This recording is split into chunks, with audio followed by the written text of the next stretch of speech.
आप सुन रहे हैं जगत गुरु तत्वदर्शी संत रामपाल जी महाराज द्वारा लिखित पुस्तक ज्ञान गंगा का पेज नंबर 227। हरे राम हरे कृष्ण राधे श्याम सीताराम ओम नमः शिवाय ओम नमो भगवते वासुदेवाय आदि नाम जाप करता हूँ। सोमवार का व्रत भी रखता हूँ, कावड़ भी लाता हूँ तथा धामों पर भी दान करने जाता हूँ। मंदिर में मूर्ति पूजा करने भी जाता हूँ। स्वर्ग प्राप्ति की इच्छा करता हूँ तथा परंपरागत पूजा के कारण एक महंत से उपदेश भी ले रखा है। उत्तर, कृपया आप पुनर्उपरोक्त गीता सार को पढ़ो। जब तक तत्व ज्ञान से पूर्ण परिचित आप नहीं होंगे तब तक यह शंका रूपी कांटा खटकता ही रहेगा। जैसे ऊपर उदाहरण है कि उल्टा लटका हुआ संसार रूपी वृक्ष है जिसकी मूल यानी जड़ तो पूर्ण परमात्मा परमेश्वर है। तीनों गुण रूपी यानी रजगुण ब्रह्मा, सतगुण विष्णु, तमगुण शिव शाखाएं हैं। आपने कोई आम का पौधा लगाया है, यदि पौधे की जड़ यानी मूल की सिंचाई यानी पूजा करोगे जिससे वृक्ष बनेगा, फिर उसकी शाखाओं को फल लगेंगे। शाखा तोड़ने को थोड़े ही कहा जाता है। यह देखें, सीधा बीजा हुआ भक्ति रूपी पौधा अर्थात शास्त्र विधि अनुसार साधना। इसी प्रकार पूजा तो पूर्ण परमात्मा अर्थात मूल की करनी है, फिर कर्मफल तीनों गुण यानी ब्रह्मा, विष्णु, शिव रूपी शाखाओं को लगेंगे। इसलिए कुछ भी नहीं छोड़ना है, केवल अपना भक्ति रूपी पौधा सीधा बीजना है अर्थात शास्त्र विधि अनुसार साधना प्रारंभ करनी है। वर्तमान में सर्व पवित्र भक्त समाज शास्त्र विधि त्याग कर मनमाना आचरण कर रहा है अर्थात भक्ति रूपी पौधा उल्टा लगा रखा है। यदि किसी ने ऐसे पौधा बीज रखा हो तो उसे मूर्ख ही कहा जाता है। उल्टा बीजा हुआ भक्ति रूपी पौधे का चित्र जिसे आप पुस्तक में देख सकते हैं। इसीलिए गीता अध्याय 7 श्लोक 12 से 18 तक में तीनों गुणों यानी रजगुण ब्रह्मा जी, सतगुण विष्णु जी, तमगुण शिव जी की पूजा तक ही सीमित बुद्धि रखने वाले जो इनके अतिरिक्त किसी को नहीं पूजते हैं, उनको राक्षस स्वभाव को धारण किए हुए मनुष्यों में नीच दुष्कर्म करने वाले मूर्ख कहा है तथा कहा है कि ये मुझे भी नहीं पूजते। फिर अपनी साधना को भी गीता ज्ञान दाता प्रभु यानी ब्रह्म अर्थात क्षर पुरुष ने अति घटिया यानी अनुत्तमाम अर्थात व्यर्थ कहा है। इसलिए गीता अध्याय 18 श्लोक 62, 64, 66 तथा अध्याय 15 श्लोक 1 से 4 में कहा है कि उस पूर्ण परमात्मा यानी उल्टे लटके वृक्ष की मूल की पूजा कर की शरण में जा।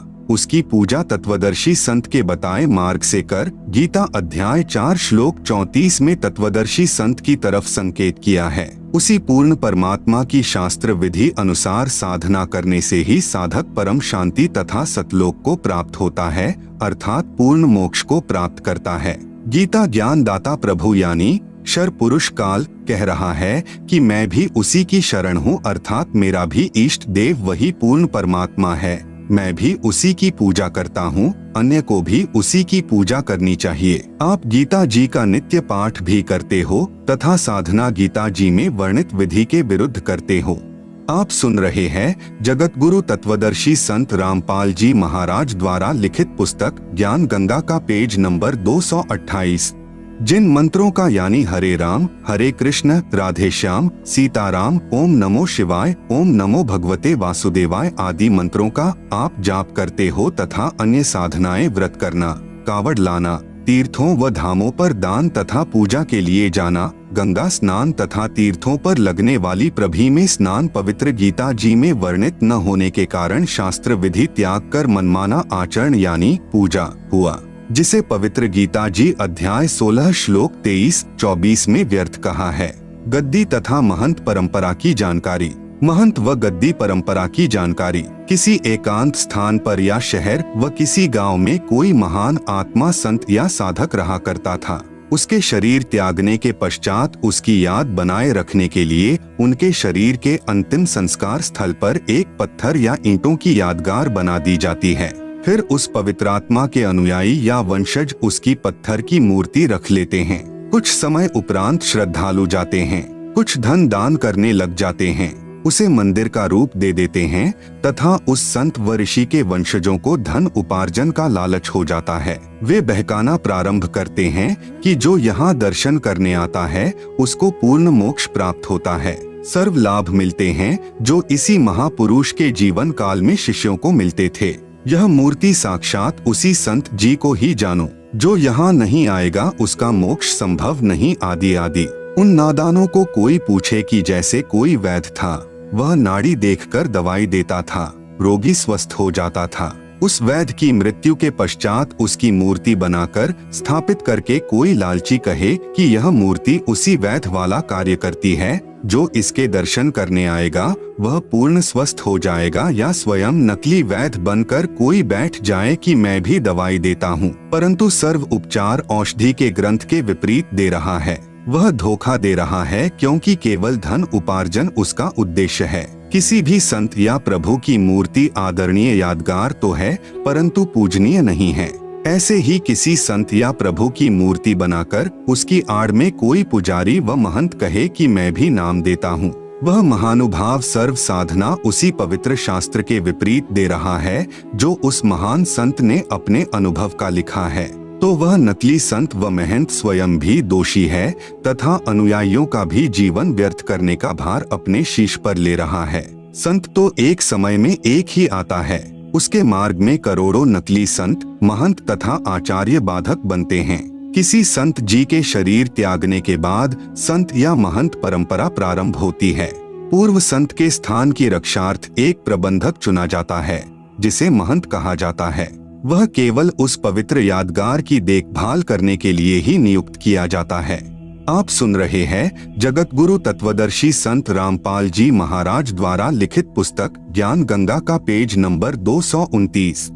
फिर लालचवश वह स्वयं ही गुरु बन बैठता है तथा भक्ति चाहने वाली प्यारी आत्माएं उस पर आधारित होकर अपना जीवन व्यर्थ कर जाती हैं। महंत परंपरा का नियम बना रखा है कि पूर्व महंत का प्रथम पुत्र महंत पद का अधिकारी होगा, चाहे वह शराबी हो, चाहे वह अज्ञानी हो। यह भक्ति मार्ग है, इसमें केवल पूर्ण संत ही जीव उद्धार कर सकता है। दास ने 2-3 महंत परंपरा की पुस्तक पढ़ी, उनमें जो देखा निम्न है। नंबर 1, 2 वर्ष का बच्चा गद्दी पर बैठा दिया, फिर वह बड़ा होकर नाम दान करने लग गया। दूसरी पुस्तक में पढ़ा कि एक 5 वर्ष के बच्चे का पिताजी जो महंत जी था अचानक मृत्यु को प्राप्त हो गया। बाद में संगत ने तथा उसकी माताजी ने उस 5 वर्षीय बच्चे को महंत पद पर नियुक्त कर दिया। कुछ वर्ष पर्यंत वह गुरु जी बन गया। नंबर 2, एक महंत परंपरा के इतिहास को पढ़ा कि महंत को कोई संतान नहीं हुई, उसकी मृत्यु हो गई। भाई की मृत्यु पहले हो चुकी थी, कोई संतान नहीं थी। गद्दी की रखवाली के लिए एक सेवक को उस कुल में संतान होने तक अस्थाई महंत नियुक्त कर दिया। कुछ समय उपरांत महंत कुल में किसी के लड़का हुआ, अस्थाई महंत गद्दी लेकर भाग गया। किसी अन्य शहर में स्वयं ही गद्दी स्थापना करके महंत बन बैठा, वहां नई दुकान खोल ली तथा पूर्व स्थान पर एक 2.5 वर्ष का बच्चा महंत बना दिया। नंबर 3, एक महंत परंपरा का इतिहास देखा कि बड़ा बेटा घर त्याग गया, उससे छोटे को महंत पद पर नियुक्त कर दिया। कुछ समय पर्यंत वहां मंदिर बन गया तथा अधिक चढ़ावा यानी भेंट पूजा का धन आने लगा। उस बड़े वाले की संतान ने कहा कि इस मंदिर पर हमारा अधिकार है, इस कारण झगड़ा प्रारंभ हुआ। गद्दी पर विराजमान महंत जी की हत्या कर दी गई। फिर उसका बड़ा बेटा महंत अर्थात गद्दी का अधिकारी नियुक्त कर दिया, उसकी भी हत्या कर दी गई। फिर उसका दूसरा भाई गद्दी पर बैठाया गया। दूसरे जो अपने को अधिकारी बताते थे, उन्होंने नया स्थान बनाकर नई दुकान खोल ली। एक दूसरे पर मुकदमे करके सुखमय जीवन को लालच में नरक बना लिया। वह धाम कहाँ रहा, वह तो कुरुक्षेत्र वाला महाभारत के युद्ध का मैदान हो गया। कुछ महंतों ने संत बनाने की एजेंसी ले रखी है, लाल वस्त्र धारण करवाते हैं, पूर्व नाम को बदलकर अन्य नाम रख देते हैं। फिर वह बनावटी महंत का बनावटी शिष्य नकली संत बनकर भोली आत्माओं के जीवन के साथ खिलवाड़ करता है तथा अनमोल मनुष्य जीवन को स्वयं भी व्यर्थ कर रहा है तथा भोली आत्माओं के जीवन को भी नाश कर रहा है तथा महापाप का भागी बन रहा है। जिस समय राजा परीक्षित जी को सर्प ने डसना था, उस समय पूर्ण गुरु की आवश्यकता पड़ी, क्योंकि पूर्ण संत बिना जीव का कल्याण असंभव है। उस समय पृथ्वी के सर्व ऋषियों ने राजा परीक्षित को दीक्षा देने तथा 7 दिन श्रीमद्भागवत सुधा सागर की कथा सुनाने से मना कर दिया, क्योंकि 7वें दिन पोल खुलनी थी, इसी कारण से कोई सामने नहीं आया। आप सुन रहे हैं जगत गुरु तत्वदर्शी संत रामपाल जी महाराज द्वारा लिखित पुस्तक ज्ञान गंगा का पेज नंबर 230। स्वयं श्रीमद्भागवत सुधा सागर के लेखक महर्षि वेदव्यास जी ने भी असमर्थता व्यक्त की, क्योंकि वे ऋषिजन प्रभु से डरने वाले थे, इसलिए भी राजा परीक्षित के जीवन से खिलवाड़ करना उचित नहीं समझा। राजा परीक्षित जी के कल्याण के लिए महर्षि सुखदेव जी को स्वर्ग से बुलाया गया, जिसने राजा को दीक्षा दी तथा 7 दिन तक कथा सुनाकर राजा परीक्षित जी का जितना उद्धार ऋषि सुखदेव जी कर सकते थे किया। वर्तमान के गुरु, संत, महंत तथा आचार्य स्वयं ही प्रभु के संविधान से अपरिचित हैं, इसलिए भयंकर दोष के पात्र बनकर दोषी हो रहे हैं। औरो पंथ बता भी स्वयं न जाने रा, अनधिकारी कथा पाठ करे व दीक्षा देवे बहुत करत गुना। वर्तमान में कथा व ग्रंथों का पाठ करने वालों व नाम दान करने वालों की बाढ़ सी आई हुई है, क्योंकि सर्व पवित्र धर्मों की पवित्रात्माएं तत्व ज्ञान से अपरिचित हैं, जिस कारण नकली गुरुओं व संतों तथा महंतों का दाव लगा हुआ है। जिस समय पवित्र भक्त समाज आध्यात्मिक तत्व ज्ञान से परिचित हो जाएगा, उस समय इन नकली संतों, गुरुओं व आचार्यों को छुपने का स्थान नहीं मिलेगा, पलायन करके पीछा छुड़वाना पड़ेगा। पवित्र तीर्थ तथा धाम की जानकारी। किसी साधक ऋषि जी ने किसी स्थान या जलाशय पर बैठकर साधना की या अपनी आध्यात्मिक शक्ति का प्रदर्शन किया। वह अपनी भक्ति कमाई करके साथ ले गया तथा अपने इष्ट लोक को प्राप्त हुआ। उस साधना स्थल का बाद में तीर्थ या धाम नाम पड़ा। अब कोई उस स्थान को देखने जाए कि यहाँ कोई साधक रहा करता था, उसने बहुतों का कल्याण किया। अब न तो वहाँ संत जी है जो उपदेश दे, वह तो अपनी कमाई करके चला गया। विचार करें, कृपया तीर्थ व धाम को हमाम दस्ता जाने। 1.5 फुट का लोहे का गोल पात्र लगभग 9 इंच परिधि का उखल जैसा होता है तथा 1.5 फुट लंबा तथा 2 इंच परिधि का गोल लोहे का डंडा सा मूसल जैसा होता है, जो सामग्री व दवाइयाँ आदि कूटने के काम आता है। उसे हमाम दस्ता कहते हैं। एक व्यक्ति अपने पड़ोसी का हमाम दस्ता मांग कर लाया। उसने हवन की सामग्री कूटी तथा मांज धोकर लौटा दिया। जिस कमरे में हमाम दस्ता रखा था, उस कमरे में सुगंध आने लगी। घर के सदस्यों ने देखा कि यह सुगंध कहाँ से आ रही है, तो पता चला कि हमाम दस्ते से आ रही है। वे समझ गए कि पड़ोसी ले गया था, उसने कोई सुगंध युक्त वस्तु कूटी होगी। कुछ दिन बाद वह सुगंध भी आनी बंद हो गई। इसी प्रकार तीर्थ व धाम को एक हमाम दस्ता जानो। जैसे सामग्री कूटने वाले ने अपनी सर्व वस्तु पोंछ कर रख ली, खाली हमाम दस्ता लौटा दिया।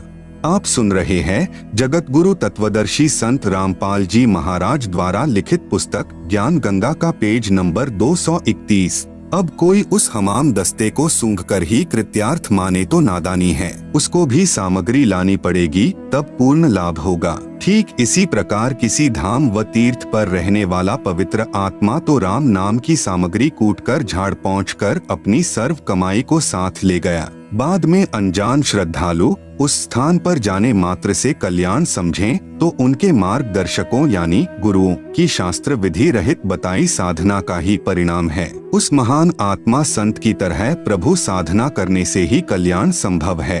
उसके लिए तत्वदर्शी संत की खोज करके उससे उपदेश लेकर आजीवन भक्ति करके मोक्ष प्राप्त करना चाहिए। शास्त्र विधि अनुकूल सत साधना मुझ दास के पास उपलब्ध है, कृपया निशुल्क प्राप्त करें। श्री अमरनाथ धाम की स्थापना कैसे हुई? भगवान शंकर जी ने पार्वती जी को एकांत स्थान पर उपदेश दिया था, जिस कारण से माता पार्वती जी इतनी मुक्त हो गई कि जब तक प्रभु शिव जी तमोगुण की मृत्यु नहीं होगी, तब तक उमा जी की भी मृत्यु नहीं होगी। 7 ब्रह्मा जी रजोगुण की मृत्यु के उपरांत भगवान विष्णु सतोगुण की मृत्यु होगी। 7 विष्णु जी की मृत्यु के पश्चात शिव जी की मृत्यु होगी, तब माता पार्वती जी भी मृत्यु को प्राप्त होगी। पूर्ण मोक्ष नहीं हुआ। फिर भी जितना लाभ पार्वती जी को हुआ वह भी अधिकारी से उपदेश मंत्र लेकर हुआ। बाद में श्रद्धालुओं ने उस स्थान की याद बनाए रखने के लिए उसको सुरक्षित रखा तथा दर्शक जाने लगे। जैसे यह दास यानी संत रामपाल स्थान स्थान पर जाकर सत्संग करता है, वहाँ पर खीर व हलवा भी बनाया जाता है। जो भक्तात्मा उपदेश प्राप्त कर लेता है उसका कल्याण हो जाता है। सत्संग समापन के उपरांत सर्व टेंट आदि उखाड़कर दूसरे स्थान पर सत्संग के लिए चले गए। पूर्व स्थान पर केवल मिट्टी या ईंटों की बनाई भट्ठी व चूल्हे शेष छोड़ दिए। फिर कोई उसी शहर के व्यक्ति से कहे कि आओ आपको वह स्थान दिखाकर लाता हूँ जहाँ संत रामपाल दास जी का सत्संग हुआ था, खीर बनाई थी। बाद में उन भट्ठियों को देखने जाने वाले को न तो खीर मिले, न ही सत्संग के अमृत वचन सुनने को मिले, न ही उपदेश प्राप्त हो सकता जिससे कल्याण हो सके। उसके लिए संत ही खोजना पड़ेगा। जहाँ सत्संग चल रहा हो वहाँ पर सर्व कार्य सिद्ध होंगे। ठीक इसी प्रकार तीर्थों व धामों पर जाना तो उस यादगार स्थान रूपी भट्ठी को देखना मात्र ही है। यह पवित्र गीता जी में वर्णित न होने से शास्त्र विरुद्ध हुई, जिससे कोई लाभ नहीं। प्रमाण पवित्र गीता अध्याय 16 मंत्र 23-24। तत्व ज्ञानहीन संतों व महंतों तथा आचार्यों द्वारा भ्रमित श्रद्धालु तीर्थों व धामों पर आत्म कल्याणार्थ जाते हैं। श्री अमरनाथ जी की यात्रा पर गए श्रद्धालु 3-4 बार बर्फानी तूफान में दबकर मृत्यु को प्राप्त हुए। प्रत्येक बार मरने वालों की संख्या हजारों होती थी। आप सुन रहे हैं जगत गुरु तत्वदर्शी संत रामपाल जी महाराज द्वारा लिखित पुस्तक ज्ञान गंगा का पेज नंबर 232। विचारणीय विषय है कि यदि श्री अमरनाथ जी के दर्शन व पूजा लाभदायक होती तो क्या भगवान शिव उन श्रद्धालुओं की रक्षा नहीं करते? अर्थात प्रभु शिव जी भी शास्त्र विरुद्ध साधना से अप्रसन्न हैं। वैष्णो देवी के मंदिर की स्थापना कैसे हुई? जब सती जी यानी उमा देवी अपने पिता राजा दक्ष के हवन कुंड में छलांग लगाने से जलकर मृत्यु को प्राप्त हुई।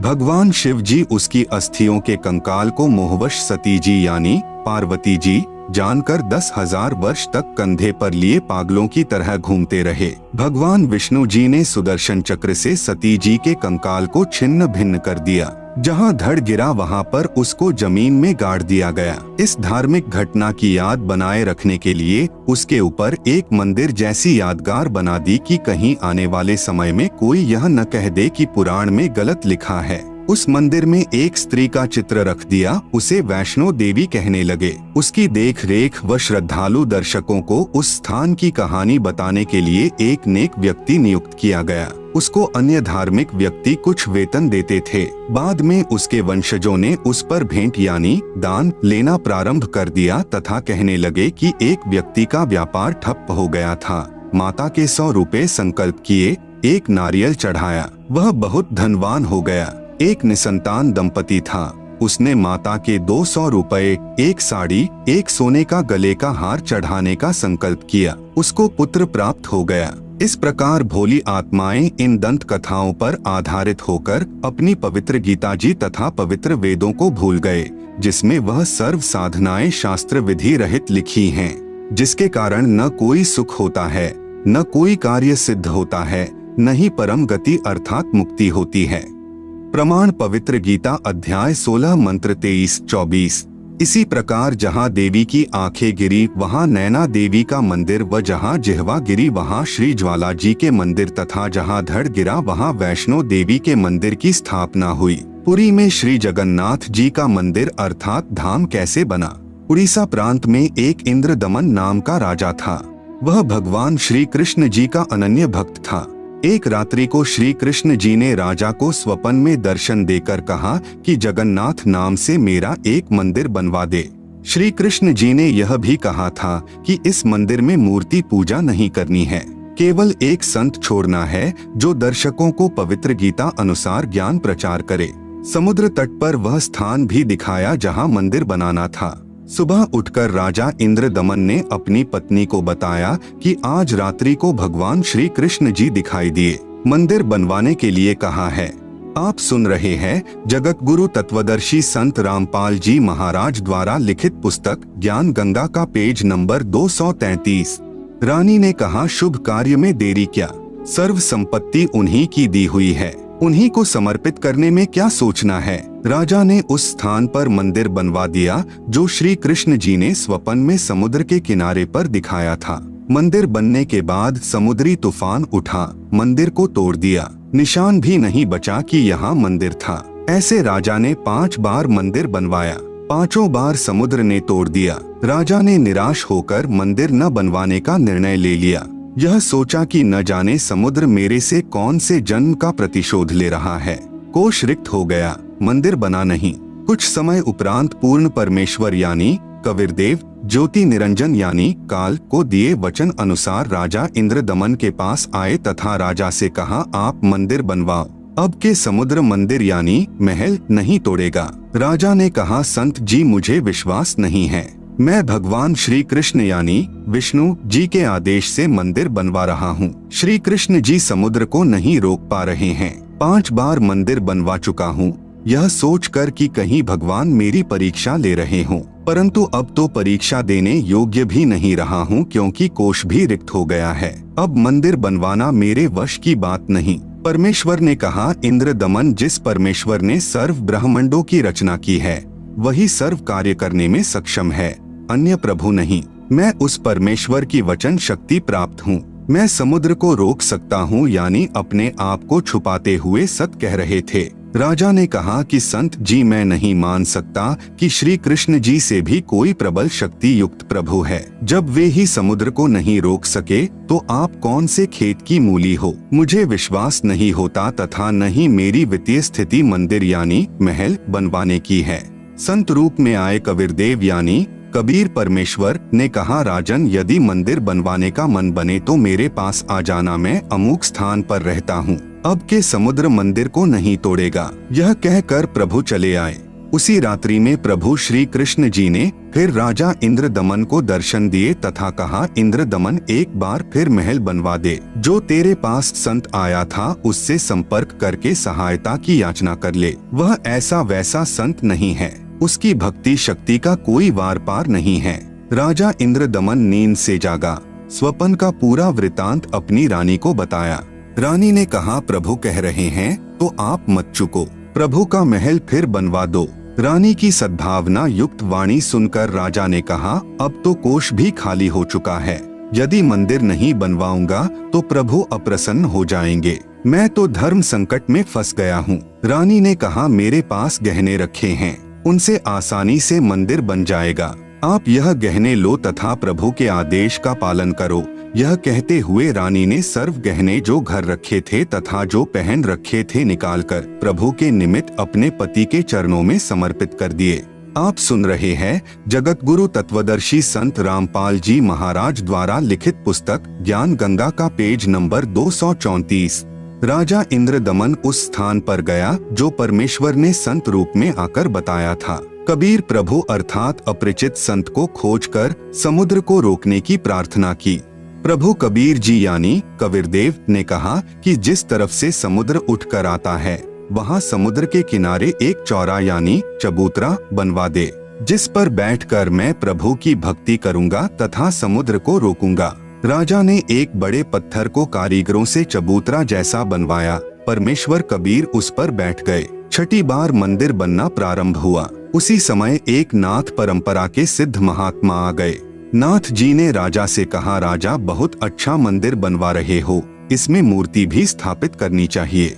मूर्ति बिना मंदिर कैसा, यह मेरा आदेश है। राजा इंद्रदमन ने हाथ जोड़कर कहा, नाथ जी प्रभु श्री कृष्ण जी ने मुझे स्वप्न में दर्शन देकर मंदिर बनवाने का आदेश दिया था तथा कहा था कि इस महल में न तो मूर्ति रखनी है न ही पाखंड पूजा करनी है। राजा की बात सुनकर नाथ ने कहा, स्वप्न भी कोई सत होता है, मेरे आदेश का पालन कीजिए तथा चंदन की लकड़ी की मूर्ति अवश्य स्थापित कीजिएगा। यह कहकर नाथ जी बिना जलपान ग्रहण किए उठ गए। राजा ने डर के मारे चंदन की लकड़ी मंगवाई तथा कारीगर को मूर्ति बनाने का आदेश दे दिया। एक मूर्ति श्री कृष्ण जी की स्थापित करने का आदेश श्री नाथ जी का था। फिर अन्य गुरुओं संतों ने राजा को राय दी कि अकेले प्रभु कैसे रहेंगे, वे तो श्री बलराम को सदा साथ रखते थे। एक ने कहा, बहन सुभद्रा तो भगवान श्री कृष्ण जी की लाडली बहन थी, वह कैसे अपने भाई बिना रह सकती है। 3 मूर्तियां बनवाने का निर्णय लिया गया। 3 कारीगर नियुक्त किए। मूर्तियां तैयार होते ही टुकड़े टुकड़े हो गई। ऐसे 3 बार मूर्तियां खंड हो गई। राजा बहुत चिंतित हुआ, सोचा मेरे भाग्य में यह यश व पुण्य कर्म नहीं है। मंदिर बनता है वह टूट जाता है, अब मूर्तियां टूट रही हैं। नाथ जी रुष्ट होकर गए हैं। यदि कहूंगा कि मूर्तियां टूट जाती हैं, तो सोचेगा कि राजा बहाना बना रहा है, कहीं मुझे श्राप न दे दे। चिंताग्रस्त राजा न तो आहार कर रहा है, न रात्रि भर निंद्रा आई। सुबह बेचैन अवस्था में राज दरबार में गया। उसी समय पूर्ण परमात्मा यानी कबीरदेव कबीर प्रभु एक 80 वर्षीय कारीगर का रूप बनाकर राज दरबार में उपस्थित हुआ। कमर पर एक थैला लटकाए हुए था, जिसमें आरी बाहर स्पष्ट दिखाई दे रही थी, मानो बिना बताए कारीगर का परिचय दे रही थी, तथा अन्य बसोला व बर्मा आदि थैले में भरे थे। कारीगर वेश में प्रभु ने राजा से कहा, मैंने सुना है कि प्रभु के मंदिर के लिए मूर्तियां पूर्ण नहीं हो रही हैं। मैं 80 वर्ष का वृद्ध हो चुका हूँ तथा 60 वर्ष का अनुभव है। चंदन की लकड़ी की मूर्ति प्रत्येक कारीगर नहीं बना सकता। यदि आपकी आज्ञा हो तो सेवक उपस्थित है। राजा ने कहा, कारीगर आप मेरे लिए भगवान ही कारीगर बनकर आए लगते हो। मैं बहुत चिंतित था, सोच ही रहा था कि कोई अनुभवी कारीगर मिले तो समस्या का समाधान बने। आप शीघ्र मूर्तियां बना दो। आप सुन रहे हैं जगत गुरु तत्वदर्शी संत रामपाल जी महाराज द्वारा लिखित पुस्तक ज्ञान गंगा का पेज नंबर 235। वृद्ध कारीगर रूप में आए कबीरदेव यानी कबीर प्रभु ने कहा, राजन मुझे एक कमरा दे दो जिसमें बैठकर प्रभु की मूर्ति तैयार करूंगा। मैं अंदर से दरवाजा बंद करके स्वच्छता से मूर्ति बनाऊंगा।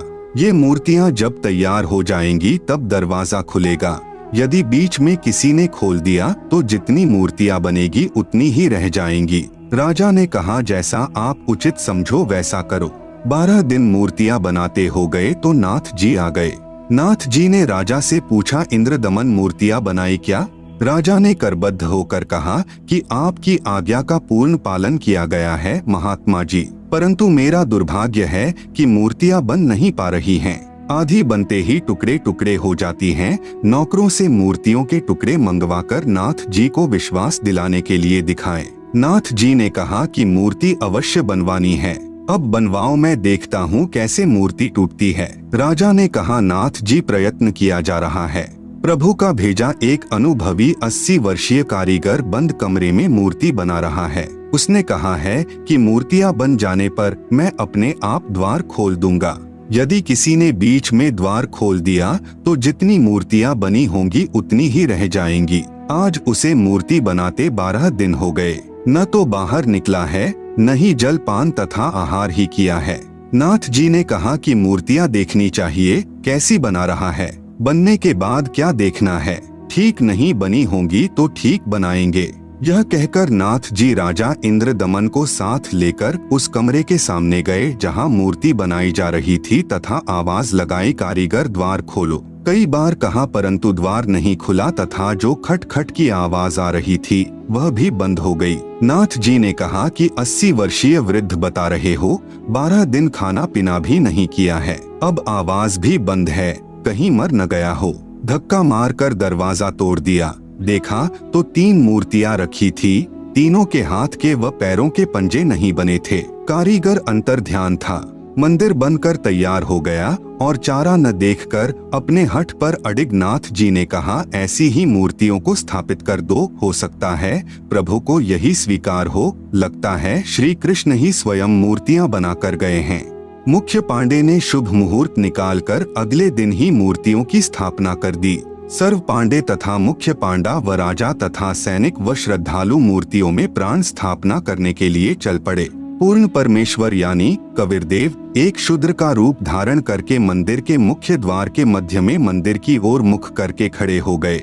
ऐसी लीला कर रहे थे मानो उनको ज्ञान ही न हो कि पीछे से प्रभु की प्राण स्थापना की सेना आ रही है। आगे आगे मुख्य पांडा चल रहा था। परमेश्वर फिर भी द्वार के मध्य में ही खड़े रहे। निकट आकर मुख्य पांडे ने शूद्र रूप में खड़े परमेश्वर को ऐसा धक्का मारा कि दूर जाकर गिरे तथा एकांत स्थान पर शूद्र लीला करते हुए बैठ गए। राजा सहित सर्व श्रद्धालुओं ने मंदिर के अंदर जाकर देखा तो सर्व मूर्तियां उसी द्वार पर खड़े शूद्र रूप परमेश्वर का रूप धारण किए हुए थी। आप सुन रहे हैं जगत गुरु तत्वदर्शी संत रामपाल जी महाराज द्वारा लिखित पुस्तक ज्ञान गंगा का पेज नंबर 236। इस कौतुक को देखकर उपस्थित व्यक्ति अचंभित हो गए। मुख्य पांडा कहने लगा, प्रभु क्षुब्ध हो गया है क्योंकि मुख्य द्वार को उस शूद्र ने अशुद्ध कर दिया है, इसलिए सर्व मूर्तियों ने शूद्र रूप धारण कर लिया है। बड़ा अनिष्ट हो गया है। कुछ समय उपरांत मूर्तियों का वास्तविक रूप हो गया। गंगा जल से कई बार स्वच्छ करके प्राण स्थापना की गई। कबीरदेव ने कहा, अज्ञानता व पाखंडवाद की चरम सीमा देखें। कारीगर मूर्ति का भगवान बनाता है, फिर पुजारी या अन्य संत उस मूर्ति रूपी प्रभु में प्राण डालता है, अर्थात प्रभु को जीवन दान देता है। तब वह मिट्टी या लकड़ी का प्रभु कार्य सिद्ध करता है। वाह रे पाखंडियों, खूब मूर्ख बनाया प्रभु प्रेमी आत्माओं को। मूर्ति स्थापना हो जाने के कुछ दिन पश्चात लगभग 40 फुट ऊंचा समुद्र का जल उठा, जिसे समुद्री तूफान कहते हैं, तथा बहुत वेग से मंदिर की ओर चला। सामने कबीर परमेश्वर चौरा यानी चबूतरे पर बैठे थे। अपना एक हाथ उठाया जैसे आशीर्वाद देते हैं। समुद्र उठा का उठा रह गया तथा पर्वत की तरह खड़ा रहा, आगे नहीं बढ़ सका। विप्र रूप बनाकर समुद्र आया तथा चबूतरे पर बैठे प्रभु से कहा कि भगवान, आप मुझे रास्ता दे दो, मैं मंदिर तोड़ने जाऊंगा। आप सुन रहे हैं जगत गुरु तत्वदर्शी संत रामपाल जी महाराज द्वारा लिखित पुस्तक ज्ञान गंगा का पेज नंबर 237। प्रभु ने कहा कि यह मंदिर नहीं है, यह तो महल यानी आश्रम है। इसमें विद्वान पुरुष रहा करेगा तथा पवित्र गीता जी का ज्ञान दिया करेगा। आपका इसको विध्वंस करना शोभा नहीं देता। समुद्र ने कहा कि मैं इसे अवश्य तोड़ूंगा। प्रभु ने कहा कि जाओ, कौन रोकता है। समुद्र ने कहा कि मैं विवश हो गया हूँ, आपकी शक्ति अपार है, मुझे रास्ता दे दो प्रभु। परमेश्वर कबीर साहेब जी ने पूछा कि आप ऐसा क्यों कर रहे हो। विप्र रूप में उपस्थित समुद्र ने कहा कि जब यह श्री कृष्ण जी त्रेतायुग में श्री रामचंद्र रूप में आया था, तब इसने मुझे अग्नि बाण दिखाकर बुरा भला कहकर अपमानित करके रास्ता मांगा था। मैं वह प्रतिशोध लेने जा रहा हूँ। परमेश्वर कबीर जी ने कहा कि प्रतिशोध तो आप पहले ही ले चुके हो, आपने द्वारिका को डुबो रखा है। समुद्र ने कहा कि अभी पूर्ण नहीं डुबा पाया हूँ, आधी रहती है। वह भी कोई प्रबल शक्ति युक्त संत सामने आ गया था, जिस कारण से मैं द्वारिका को पूर्ण रूपेण नहीं समा पाया। अब भी कोशिश करता हूँ तो उधर नहीं जा पा रहा हूँ, उधर से मुझे बांध रखा है। तब परमेश्वर कबीर यानी कबीरदेव ने कहा, वहाँ भी मैं ही पहुँचा था, मैंने ही वह अवशेष बचाया था।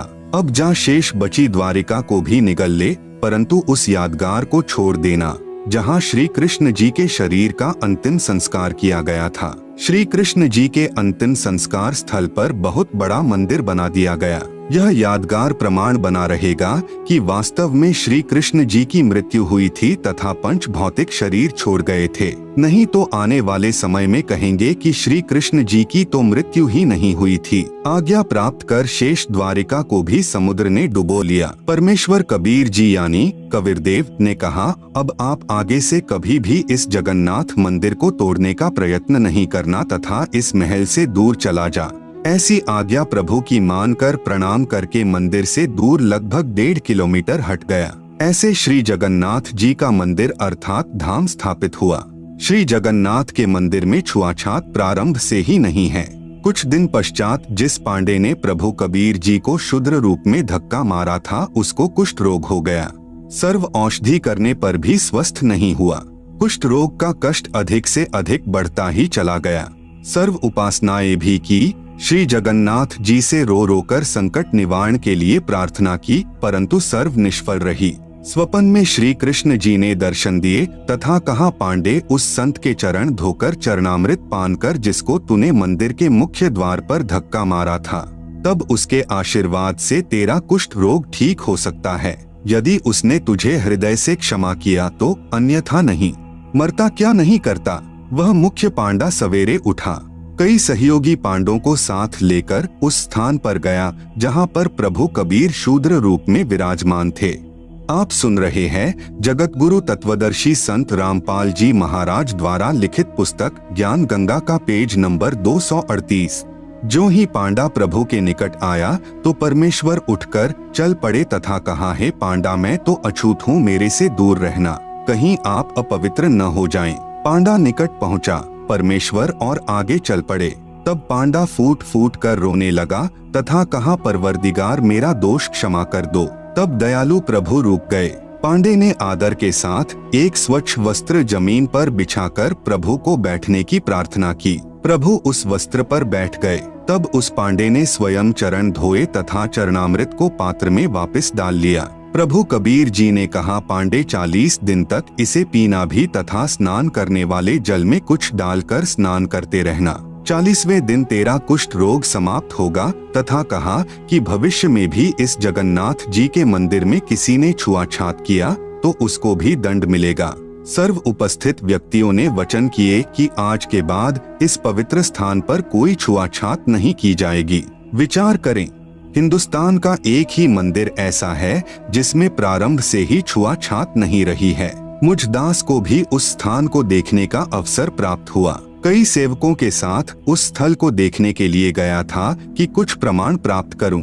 वहां पर सर्व प्रमाण आज भी साक्षी मिले। जिस पत्थर यानी चौरा पर बैठकर कबीर परमेश्वर जी ने मंदिर को बचाने के लिए समुद्र को रोका था, वह आज भी विद्यमान है। उसके ऊपर एक यादगार रूप में गुंबज बना रखा है। वहां पर बहुत पुरातन महंत यानी रखवाला परंपरा से एक आश्रम भी विद्यमान है। वहां पर लगभग 70 वर्षीय वृद्ध महंत जी से उपरोक्त मंदिर की समुद्र से रक्षा की जानकारी चाहिए तो उसने भी यही बताया तथा कहा कि मेरे पूर्वज कई पीढ़ी से यहाँ पर महंत यानी रखवाले रहे हैं। यहाँ पर ही श्री धर्मदास साहेब व उनकी पत्नी भक्तमती आमनी देवी ने शरीर त्यागा था। दोनों की समाधियां भी साथ साथ बनी दिखाई। फिर हम श्री जगन्नाथ जी के मंदिर में गए। वहाँ पर मूर्ति पूजा आज भी नहीं है, परंतु प्रदर्शनी अवश्य लगा रखी है।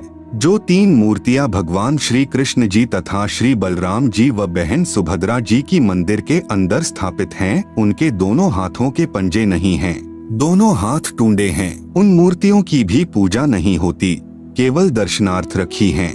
वहाँ पर एक गाइड पांडे से पूछा कि सुना है कि यह मंदिर 5 बार समुद्र ने तोड़ा था, पुनर्बनवाया था। समुद्र ने क्यों तोड़ा?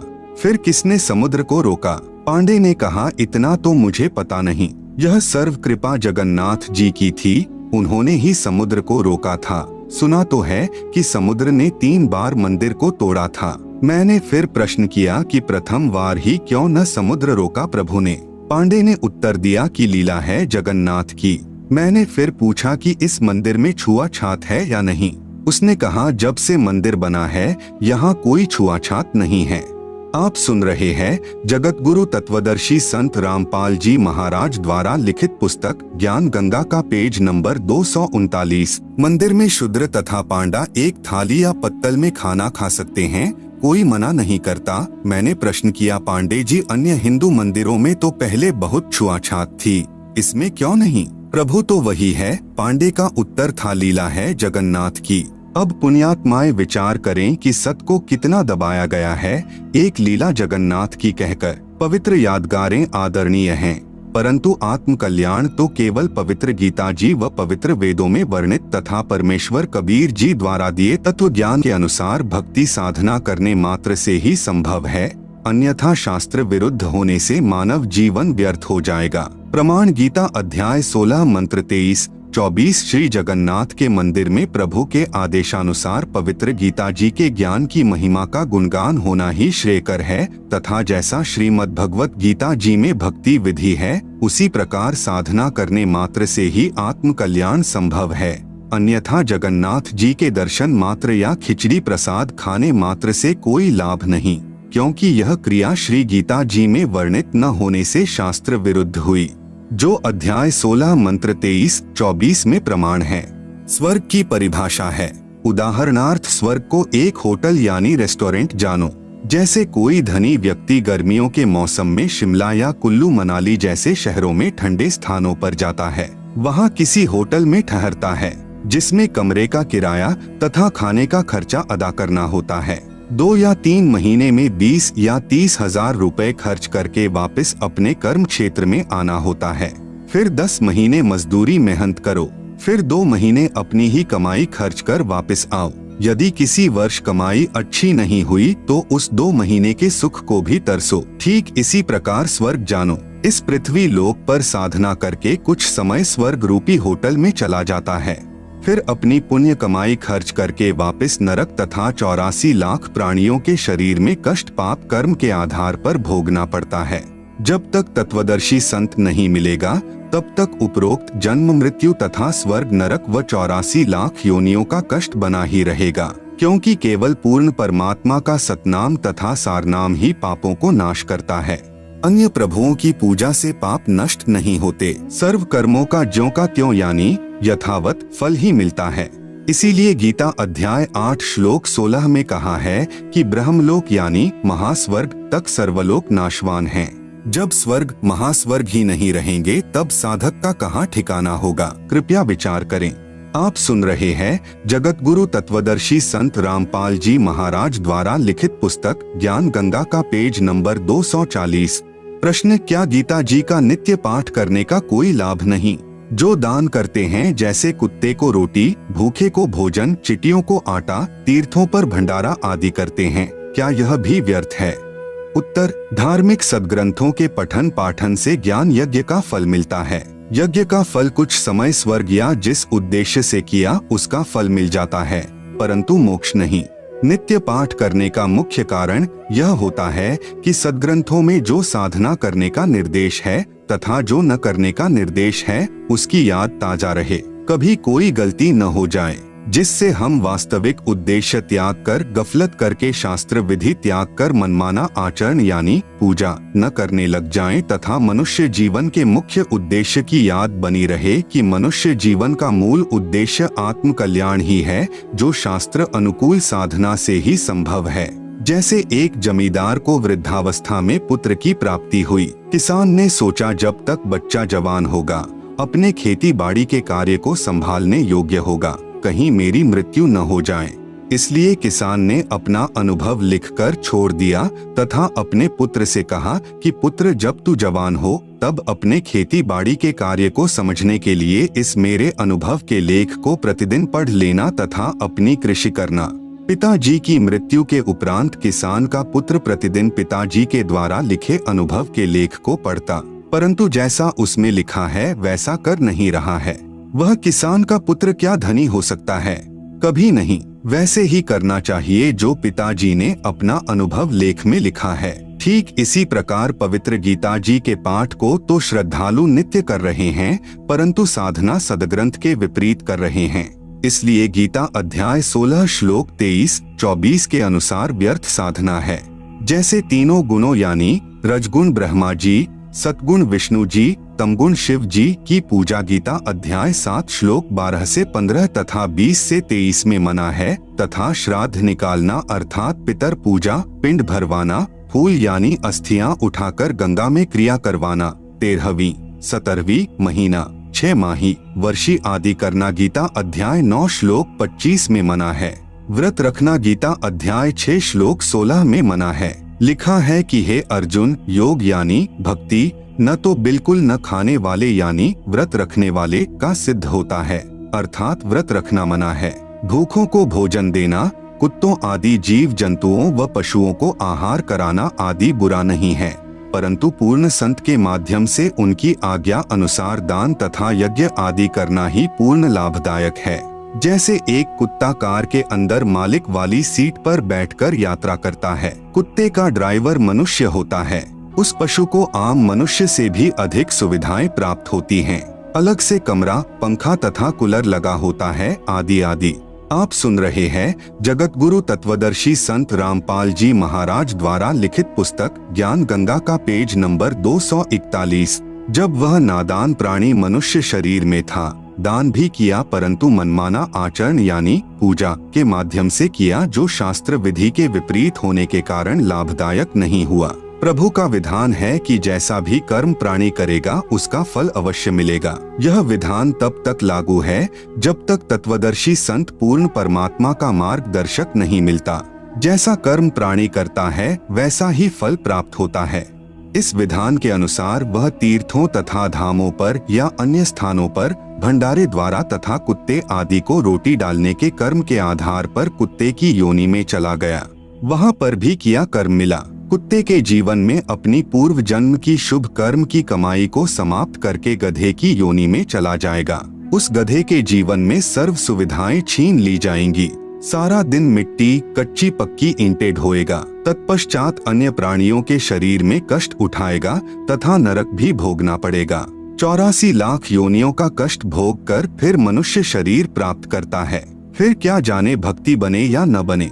जैसे धाम तथा तीर्थ पर जाने वाले के पैरों नीचे या जिस सवारी द्वारा जाता है उसके पहियों के नीचे जितने भी जीव जंतु मरते हैं उनका पाप भी तीर्थ व धाम यात्री को भोगना पड़ता है।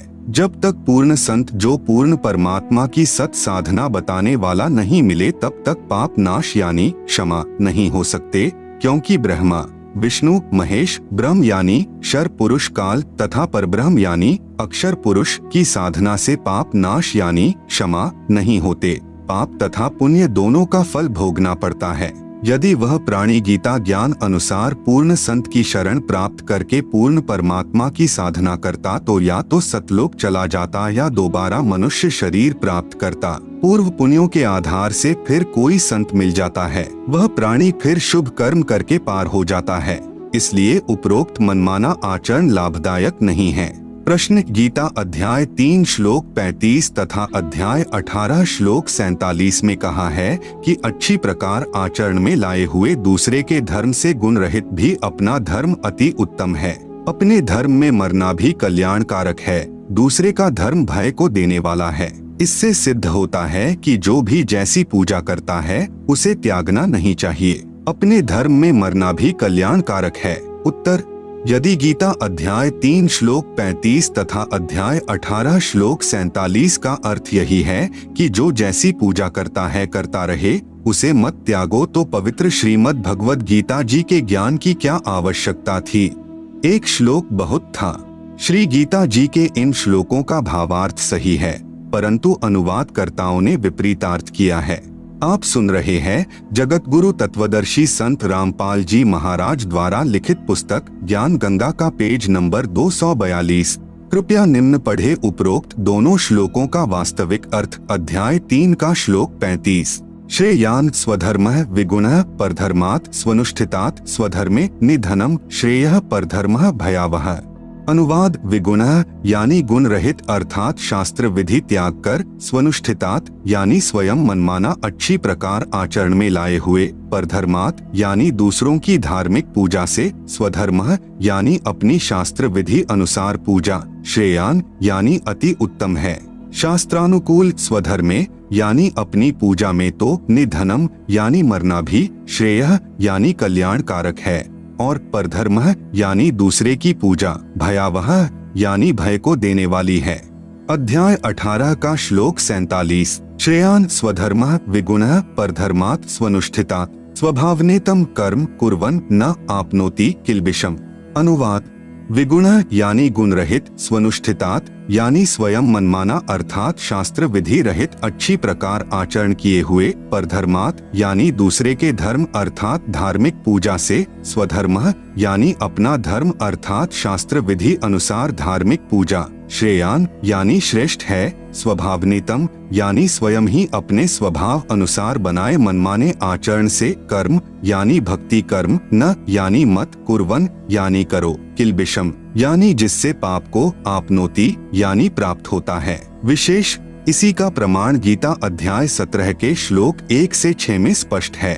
उपरोक्त श्लोकों में स्पष्ट है कि अपनी शास्त्र विधि अनुसार साधना श्रेष्ठ है, चाहे दूसरों की चमक धमक वाली साधना कितनी ही सुनियोजित लगे, वह हानिकारक होती है। जैसे माता का जागरण करने वाले बहुत सुरीली आवाज में गाना गाकर माता की स्तुति मन घड़ंत कविताओं द्वारा पूरे साज बाज के साथ करते हैं, उस स्वनुष्ठितात यानी स्वयं निर्मित शास्त्र विधि रहित साधना पर आकर्षित होकर अपनी शास्त्र अनुकूल साधना नहीं त्यागनी चाहिए। जैसे कोई साधक सत साधना पर लगता है तो वह पूर्व की शास्त्र विरुद्ध पूजाओं को त्याग देता है, जैसे पितर पूजा, मंदिर आदि में जाना आदि। तब अन्य शास्त्र विधि विरुद्ध साधना करने वाले कहते हैं कि आपने सर्व पूर्व पूजाएं त्याग दी हैं, आपसे सर्व देव रुष्ट हो जाएंगे। एक व्यक्ति ने ऐसा ही किया था, उसका इकलौता पुत्र मर गया। इस तरह यह दूसरों की शास्त्र विरुद्ध साधना भय पैदा करती हैं। परंतु अपनी शास्त्र अनुकूल साधना को अंतिम श्वास तक करते रहना ही कल्याणकारक है। प्रश्न, मैं गीता अध्याय 6 श्लोक 10 से 15 में वर्णित विधि अनुसार एक आसन पर बैठकर सिर आदि अंगों को सम करके ध्यान करता हूँ, एकादशी का व्रत भी रखता हूँ, इस प्रकार शांति को प्राप्त हो जाऊंगा। उत्तर, कृपया आप गीता अध्याय 6 श्लोक 16 को भी पढ़े, जिसमें लिखा है कि हे अर्जुन, यह योग यानी साधना न तो अधिक खाने वाले का, न बिल्कुल न खाने यानी व्रत रखने वाले का सिद्ध होता है, न अधिक जागने वाले का, न अधिक क्षण करने यानी सोने वाले का सिद्ध होता है, न ही एक स्थान पर बैठकर साधना करने वाले का सिद्ध होता है। आप सुन रहे हैं जगत गुरु तत्वदर्शी संत रामपाल जी महाराज द्वारा लिखित पुस्तक ज्ञान गंगा का पेज नंबर 243। गीता अध्याय 6 श्लोक 10 से 15 तक वर्णित विधि का खंडन गीता अध्याय 3 का श्लोक 5 से 9 में किया है कि जो मूर्ख व्यक्ति समस्त कर्म इंद्रियों को हठपूर्वक रोककर अर्थात एक स्थान पर बैठकर चिंतन करता है, वह पाखंडी कहलाता है। इसलिए कर्मयोगी यानी कार्य करते करते साधना करने वाला साधक ही श्रेष्ठ है। वास्तविक भक्ति विधि के लिए गीता ज्ञान दाता प्रभु यानी ब्रह्म किसी तत्वदर्शी की खोज करने को कहता है। गीता अध्याय 4 श्लोक 34। इससे सिद्ध है गीता ज्ञान दाता यानी ब्रह्म द्वारा बताई गई भक्ति विधि पूर्ण नहीं है। इसलिए गीता अध्याय 6 श्लोक 10 से 15 तक ब्रह्म यानी शर पुरुष काल द्वारा अपनी साधना का वर्णन है तथा अपनी साधना से होने वाली शांति को अति घटिया यानी अनुत्तमाम गीता अध्याय 7 श्लोक 18 में कहा है। उपरोक्त अध्याय 6 श्लोक 10 से 15 में कहा है कि मन और इंद्रियों को वश में रखने वाला साधक एक विशेष आसन तैयार करे, जो न अधिक ऊंचा हो न अधिक नीचा। उस आसन पर बैठकर चित्त तथा इंद्रियों को वश में रखकर मन को एकाग्र करके अभ्यास करे। सीधा बैठकर ब्रह्मचर्य का पालन करता हुआ मन को रोककर प्रयाण होवे। इस प्रकार साधना में लगा साधक मुझ में रहने वाली निर्वाण परमाम यानी अति बेजान अर्थात बिल्कुल मरी हुई यानी नाम मात्र शांति को प्राप्त होता है। इसीलिए गीता अध्याय 7 श्लोक 18 में अपनी साधना से होने वाली गति यानी लाभ को अति घटिया यानी अनुत्तमाम कहा है। इसी गीता अध्याय 18 श्लोक 62 तथा अध्याय 15 श्लोक 4 में कहा है कि हे अर्जुन, तू परम शांति तथा सतलोक को प्राप्त होगा, फिर पुनर्जन्म नहीं होता, पूर्ण मोक्ष प्राप्त हो जाता है। मैं यानी गीता ज्ञान दाता प्रभु भी उसी आदि नारायण पुरुष परमेश्वर की शरण हूँ, इसलिए दृढ़ निश्चय करके उसी की साधना व पूजा करनी चाहिए। अपनी साधना के अटकल युक्त ज्ञान के आधार पर बताए मार्ग को अध्याय 6 श्लोक 47 में भी स्वयं युक्ततमः मतः अर्थात अज्ञान अंधकार वाले विचार कहा है। अन्य अनुवादकर्ताओं ने में युक्ततमः मत का अर्थ परम श्रेष्ठ मान्य है किया है, जबकि करना था कि यह मेरा अटकल लगाया अज्ञान अंधकार के आधार पर दिया मत है, क्योंकि यथार्थ ज्ञान के विषय में किसी तत्वदर्शी संत से जानने को कहा है। गीता अध्याय 4 श्लोक 34 में वास्तविक अनुवाद गीता अध्याय 6 श्लोक 47 का। अध्याय 6 का श्लोक 47 योगिनाम अपि सर्वेषाम मद्गतेन अंतरात्मना श्रद्धावान भजते यह माम सह में युक्ततमः मतः।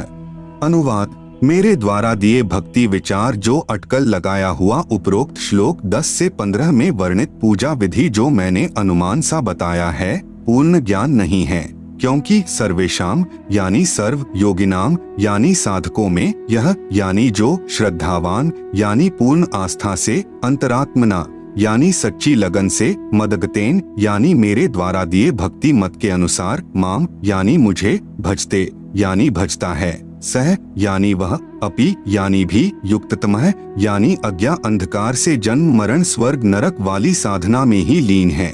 यह में यानी मेरा, मतः यानी विचार है। आप सुन रहे हैं जगत गुरु तत्वदर्शी संत रामपाल जी महाराज द्वारा लिखित पुस्तक ज्ञान गंगा का पेज नंबर 244। इसी का प्रमाण पवित्र गीता अध्याय 7 श्लोक 18 में तथा गीता अध्याय 5 श्लोक 29 तथा गीता अध्याय 6 श्लोक 15 में स्पष्ट है। इसीलिए गीता अध्याय 18 श्लोक 62 में कहा है कि हे भारत, तू सर्व भाव से उस परमात्मा की शरण में जा उसकी कृपा से ही तू परम शांति को तथा सनातन परम धाम अर्थात सतलोक को प्राप्त होगा। गीता अध्याय 15 श्लोक 4 में कहा है कि जब तुझे गीता अध्याय 4 श्लोक 34 में वर्णित तत्वदर्शी संत मिल जाएं, उसके पश्चात उस परमपद परमेश्वर को भली भांति खोजना चाहिए, जिसमें गए हुए साधक फिर लौटकर इस संसार में नहीं आते, अर्थात जन्म मृत्यु से सदा के लिए मुक्त हो जाते हैं। जिस परमेश्वर ने संसार रूपी वृक्ष की रचना की है, मैं भी उसी आदि पुरुष परमेश्वर की शरण में हूँ, उसी की भक्ति करनी चाहिए। गीता अध्याय 3 श्लोक 5 से 9 में भी गीता अध्याय 6 श्लोक 10 से 15 के ज्ञान को गलत सिद्ध किया है। अर्जुन ने पूछा, प्रभु मन को रोकना बहुत कठिन है। भगवान ने उत्तर दिया, अर्जुन मन को रोकना तो वायु को रोकने के समान है। फिर यह भी कहा है कि निसंदेह कोई भी व्यक्ति किसी भी समय क्षण मात्र भी कर्म किए बिना नहीं रहता। जो महामूर्ख मनुष्य समस्त कर्म इंद्रियों को हठपूर्वक ऊपर से रोककर मन से कुछ न कुछ सोचता रहता है, इसलिए एक स्थान पर हठ योग करके न बैठकर सांसारिक कार्य करते करते यानी कर्मयोग साधना करना ही श्रेष्ठ है। कर्म न करने अर्थात हठ योग से एक स्थान पर बैठकर साधना करने की अपेक्षा कर्म करते करते साधना श्रेष्ठ है। एक स्थान पर बैठकर साधना यानी अकर्मणा करने से तेरा जीवन निर्वाह कैसे होगा। शास्त्र विधि त्याग कर साधना यानी हठ योग एक आसन पर बैठकर करने से कर्म बंधन का कारण है। दूसरा, जो शास्त्र अनुकूल कर्म करते करते साधना करना ही श्रेष्ठ है, इसलिए सांसारिक कार्य करता हुआ साधना कर। गीता अध्याय 8 श्लोक 7 में कहा है कि युद्ध भी कर, मेरा स्मरण भी कर, इस प्रकार मुझे ही प्राप्त होगा। गीता अध्याय 7 श्लोक 18 में तथा अध्याय 18 श्लोक 62 में कहा है कि परंतु मेरी साधना से होने वाली गति यानी लाभ अति घटिया यानी अनुत्तमाम है। इसलिए उस परमेश्वर की शरण में जा, जिसकी कृपा से तू परम शांति तथा शाश्वतम स्थानम यानी सतलोक को प्राप्त होगा। उस परमेश्वर की भक्ति विधि तथा पूर्ण ज्ञान यानी तत्व ज्ञान किसी तत्वदर्शी संत की खोज करके उससे पूछ, मैं यानी गीता ज्ञान दाता ब्रह्मक्षर पुरुष भी नहीं जानता। प्रश्न, गीता अध्याय 15 श्लोक 18 में कहा है कि मैं लोक में वेद में पुरुषोत्तम नाम से प्रसिद्ध हूँ। इससे तो यही सिद्ध हुआ कि गीता ज्ञान दाता प्रभु ही सर्वशक्तिमान है तथा गीता अध्याय 12 पूर्ण ही गीता ज्ञान दाता की ही महिमा कह रहा है। उत्तर, गीता जी में गीता ज्ञान दाता प्रभु अपनी साधना तथा समर्थता भी कह रहा है तथा साथ साथ उस पूर्ण परमात्मा की महिमा भी कह रहा है तथा उस परमेश्वर की साधना के लिए तत्वदर्शी संत की ओर संकेत भी कर रहा है। गीता अध्याय 12 पूरा ब्रह्म यानी क्षर पुरुष यानी काल की महिमा से परिपूर्ण है तथा गीता अध्याय 13 सारा उस पूर्ण परमात्मा अर्थात आदि पुरुष परमेश्वर की महिमा से परिपूर्ण है।